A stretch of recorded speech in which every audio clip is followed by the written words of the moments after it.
Hello friends, কেমন আছো তোমরা? আশা করছি তোমরা সবাই অনেক অনেক ভালো আছো। আর তোমাদের সবাইকে আমার চ্যানেলের পক্ষ থেকে অনেক অনেক স্বাগত অ্যান্ড শুভেচ্ছা।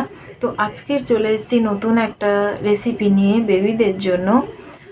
এটা অনেকেই জানো হয়তো, তো আমি তবুও করার চেষ্টা করেছি এই রেসিপিটা। হয়তো অনেক নিউ মমরা জানে না কিভাবে বেবিদেরকে এটাকে দিতে হয়। তো চলো আগে রেসিপিটা জেনে নিই, তারপর এটার সম্বন্ধে কিছু কথা বলবো। তো আজকের আমি বানাবো ভেজিটেবল খিচড়ি। তার জন্য আমার কিছু কিছু ভেজিস নিয়েছি। এখানে আলু নিয়েছি, গাজর নিয়েছি, কুমড়ো নিয়েছি, আর কুঁদলি কুচিয়ে রেখেছি, আর পেঁপে নিয়েছি, আর অল্প রসুন আমি থেতো করে রেখেছি, আর হাফ টমেটো কুচিয়ে রেখেছি, আর হাফ পেঁয়াজ কুচিয়ে রেখেছি। আর বাকি ইনগ্রিডিয়েন্টস রান্নাটা করতে করতে বলবো। আর এখানে মুসুর ডাল, মুগ ডাল একসঙ্গে নিয়েছি, 4 ঘন্টা ভিজিয়ে রেখেছি। আর আমি নিয়েছি ব্রাউন রাইস, এটাকে 5 ঘন্টা ভিজিয়ে রেখেছি। তোমরা ভালো করেই জানো ব্রাউন রাইস ভীষণভাবে নিউট্রিশনে ভর্তি। এখানে গ্যাসের মধ্যে আমি ছোট্ট একটা 1 লিটারের একটা প্রেসার কুকার বসিয়ে দিয়েছি। সেটা গরম হতেই আমি তার মধ্যে দিলাম মাস্টার্ড অয়েল। সর্ষে তেলেই আমি রান্না করি। তেলটা গরম হতেই আমি ওর মধ্যে দিয়ে দিলাম হাফ চামচ গোটা জিরে।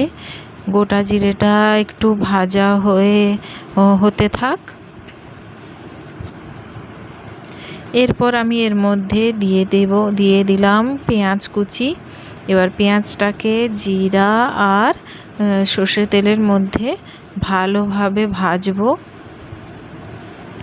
এই পেঁয়াজটা ভালোভাবে গোল্ডেন ব্রাউন হয়ে আসা পর্যন্ত আমরা অপেক্ষা করব।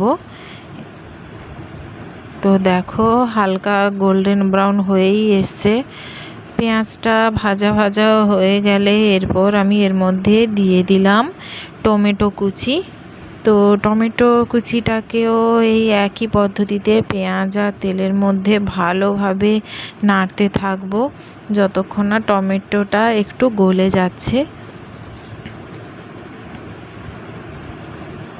তো কিছুক্ষণ ভাজার পরে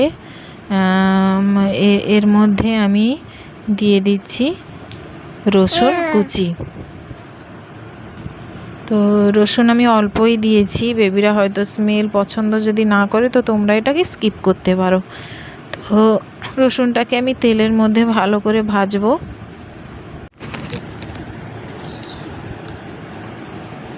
তো এরপরে আমি ভাজা হয়ে গেলে মশলাগুলো যা যা ভেজিস ছিল আমি এর মধ্যে দিয়ে দিয়েছি, এবং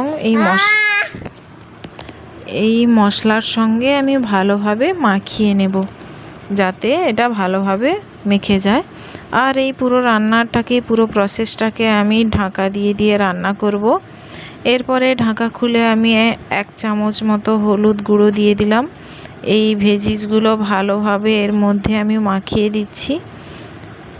এটাকে ঢাকা দিয়েই রান্না করতে হবে, একটু ভালো করে তেলের সঙ্গে মশলার সঙ্গে ভালোভাবে যাতে রান্না হয়, তো সেই দিকটা খেয়াল রাখবো। তো কিছুক্ষণ রান্না করার পরে আমি এর মধ্যে দিয়ে দিলাম হাফ চামচ মতো গোলমরিচ গুঁড়ো। তো বেবিদেরকে তো লঙ্কা দেওয়া যায় না, ওদের জন্য গোলমরিচই বেস্ট। তো কিছুক্ষণ রান্না করার পরে আমি যে চালটা ভেজানো ছিল ওটাকে দিয়ে দিলাম, আর ডালগুলো দিয়ে দিলাম। চালটাকে ভিজিয়ে রাখলে কি হয়, ওর মধ্যে যে থাকে সেগুলো ভালোভাবে জলের মধ্যে বেরিয়ে যায়, বেবিরা হজম করতেও খুব ভালো পারে। তো এটাকে কিছুক্ষণ ঢাকা দিয়ে রান্না করব।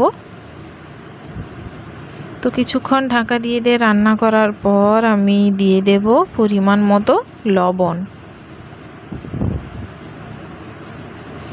তো এরপরে আমি পরিমাণ মতো জল দিয়ে দিচ্ছি, এটাকে ভালোভাবে মাখিয়ে দিচ্ছি। এই ভালোভাবে মাখানোর পরে আমি এটার লিডটা ভালোভাবে লাগিয়ে দেব। তো 3টে সিটি পড়ে গেলেই আমরা এটা একটি বোলে সার্ভ করে নেব। তো এই দেখো আমার ভেজিটেবল খিচড়ি একদম রেডি। আমি এটাকে একটা বাটিতে সার্ভ করে নিয়েছি। এরপরে আমি এর মধ্যে 1 চামচ ঘি মিশিয়ে দিচ্ছি যাতে এটা সফট হয়ে যায়, স্মেলটাও যাতে ভালো আসে, বেবিরা যাতে ভালোভাবে খেতে পারে। তো এই হলো সিম্পল একটা রেসিপি, তোমরা এটা বাড়িতে বানিয়ে দেখতে পারো। এটা খুবই হেলদি একটা খাবার বেবিদের জন্য।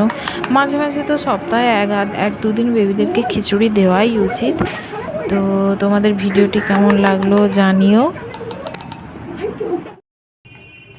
তো এই হলো আজকের রেসিপি, এটা হলো ভেজিটেবলস খিচুড়ি। তো এর মধ্যে তোমরা প্রচুর প্রচুর ভেজিটেবলস অ্যাড করতে পারো, প্রচুর প্রচুর দুনিয়ার যত ভেজিটেবলস আছে সেটা তোমরা অ্যাড করতে পারো। তো এখানে আমি ব্রাউন রাইস ইউজ করেছি। তো আমরা সবাই জানি ব্রাউন রাইস প্রচুর নিউট্রিশনে ভর্তি। তোমরা চাইলে অন্য রাইসও তোমরা অ্যাড করতে পারো, তাতে কোনো অসুবিধা নেই।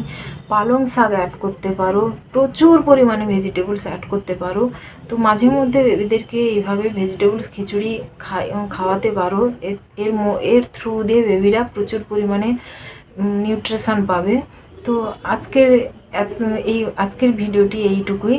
তো তোমাদের যদি রেসিপিটা ভালো লেগে থাকে তো অবশ্যই লাইক করো, কমেন্ট করো, প্রচুর প্রচুর শেয়ার করো, যাতে অন্য মায়েরা হেল্প পায়, বুঝতে পারে। তো এইভাবে করতে হয়। তো আজকের মতো এইটুকুই, দেখা হচ্ছে অন্য দিন অন্য রেসিপি নিয়ে। ততক্ষণ পর্যন্ত ভালো থেকো, সুস্থ থেকো। তো টাটা।